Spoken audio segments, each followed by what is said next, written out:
പോയാരും എന്തായി? പോയാരും എന്താ? ആരാ പോയെ?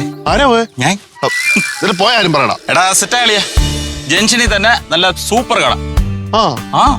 അതിന്റെ സൗകര്യങ്ങളൊക്കെ എങ്ങനെയുണ്ട്? എടാ നല്ല സൗകര്യങ്ങളുണ്ട് കളിയാ.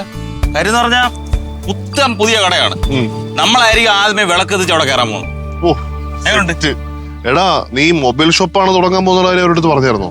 ഞാൻ മുതലാളിയുടെ അടുത്ത് പറഞ്ഞു. എന്ത് പറഞ്ഞു? കാര്യം രാവിലെ തന്നെ ഏതോ പച്ചക്കറി കടക്കാരൻ വന്നിട്ടേ കട തുടങ്ങണമെന്നും പറഞ്ഞ് അങ്ങേരത്ത് പറഞ്ഞു. അപ്പൊ അങ്ങേര് പറഞ്ഞു വൈകിട്ട് വരാൻ പറഞ്ഞു. അപ്പോഴായിരുന്നു എന്റെ എൻട്രി.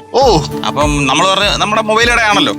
അപ്പൊ പുള്ളി ഭയങ്കര സന്തോഷം. കാര്യം നമ്മൾ ഇച്ചിരി മൊബൈൽ കടയാക്കാൻ വെച്ചിട്ട് വൃത്തിയൊക്കെ ഉണ്ടാവുമല്ലോ. പുള്ളി ഹാപ്പി. അതുകൊണ്ട് വലിയ തിരക്കൊന്നും കാണത്തില്ല. പിന്നെ സൂപ്പർ ആണല്ലോ. എത്ര സ്ക്വയർ ഫീറ്റ്? എടാ സ്ക്വയർ ഫീറ്റ് ഒരു 120 സ്ക്വയർ ഫീറ്റോളം ഉണ്ട്. അത്യാവശ്യം സൂപ്പർ സ്പേസ് ആളിയാ. 120 ഓക്കെയാ.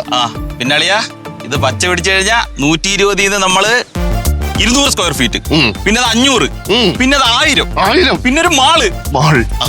എടാ നീ എങ്ങനെയെങ്കിലും പച്ച പിടിച്ച് കണ്ടാ മതി കളിയെ. എടാ ഇതില് ഞാൻ കേറുള്ളേ, നീ നോക്കിക്കോ. കേറണം. ഇതെന്ന് ഒരെണ്ണം തുടങ്ങി അടുത്ത് തുടങ്ങി ഇതൊരു ചെയിൻ ഓഫ് ബിസിനസ് ആക്കി ഞാൻ എന്നിട്ട് അതിന് ടോപ്പ് അവിടെ. അതെ പിന്നെ ഒരു 100 രൂപ താളിയാ എണ്ണ അടിക്കാൻ അളിയാ. എടാ നീ ഇങ്ങനെ ഇച്ചിത്തരം പറഞ്ഞോണ്ട് എന്റെ അടുത്ത് വരല്ലേ അളിയാ. നിന്റെ 100 രൂപ ഉണ്ടാവുമല്ലോ, നീ എടുത്ത് അടിച്ചങ്ങോട്ട്. ഇല്ലാത്തോണ്ടല്ലേ ഞാൻ പറയുന്നത്. പിന്നെ വേറൊരു കാര്യമുണ്ട്, ആദ്യത്തെ ഇനിഷ്യൽ അടവ് നീ തന്നെ അടക്കേണ്ടി വരും. അതുകൊണ്ട് നമുക്ക് ഇന്ന് തന്നെ പോയി അയാളെ മീറ്റ് ചെയ്യണം. ഇനിഷ്യൽ അടവെന്ന് ഉദ്ദേശിച്ച നീ എന്താ? നമുക്ക് അഡ്വാൻസ് ടോക്കൺ മേടിക്കണ്ടേ ബിൽഡിങ്ങിന്റെ? അത് ഇന്ന് ചെയ്യണോ? ഇന്ന് ചെയ്യണം. അയ്യോ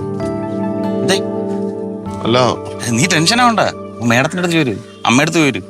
അമ്മയുടെ അടുത്ത് ചോദിച്ചു കഴിഞ്ഞാ കുഴപ്പമില്ലല്ലയാ.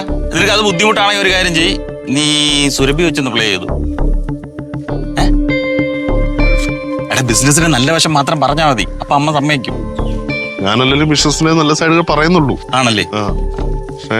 കോൺഫിഡൻസ് അതൊന്നും കുഴപ്പമില്ല. നീ ഒരു കാര്യം ചെയ്യ്, കേറ്. നമുക്ക് മുതലാളി ഒന്ന് കാണണം കടയുടെ. കേറിപ്പ. എണ്ണ അടിക്കണ കളിയാ 100 രൂപയ്ക്ക്.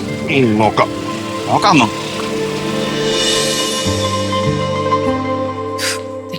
എവിടെ കൊണ്ട് ഞാൻ തപ്പാനാണ്?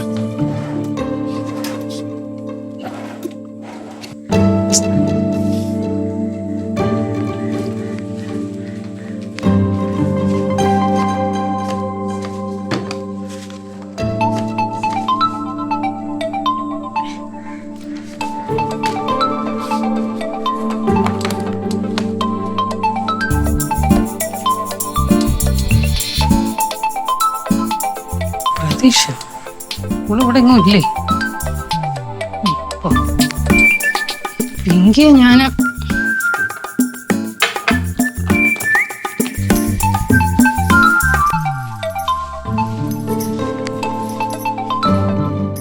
അണ്ണ പറ അണ്ണ, അണ്ണൻ എവിടെ പോയത്? പറയാതെ പോയെന്തിന്? ആണാ? എന്തോന്ന് കാര്യം? ഇങ്ങനെയൊക്കെ ഫോണിൽ കൂടെ പറഞ്ഞ എനിക്ക് മനസ്സിലാവൂല അണ്ണാ.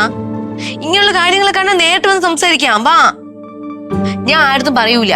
എന്തായാലും ഞാൻ ലക്ഷ്മി ചെയ്ത് പറയൂല. പോരെ? ഓ ശരി. വാ.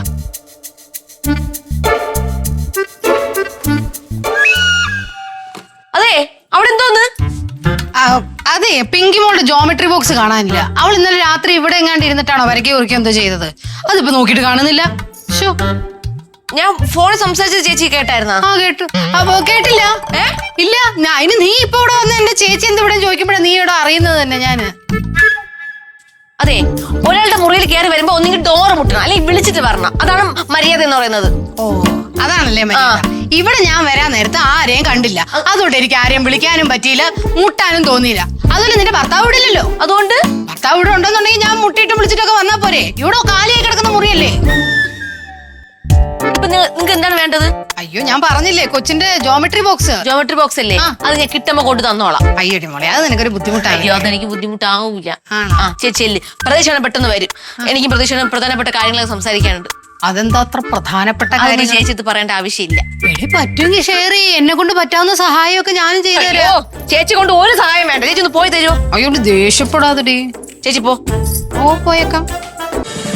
ഫ്ലവേഴ്സ് ഒരുക്കുന്ന കാഴ്ച വസന്തം യൂട്യൂബിൽ പ്രേക്ഷകർക്ക് ലൈവായി കാണാം.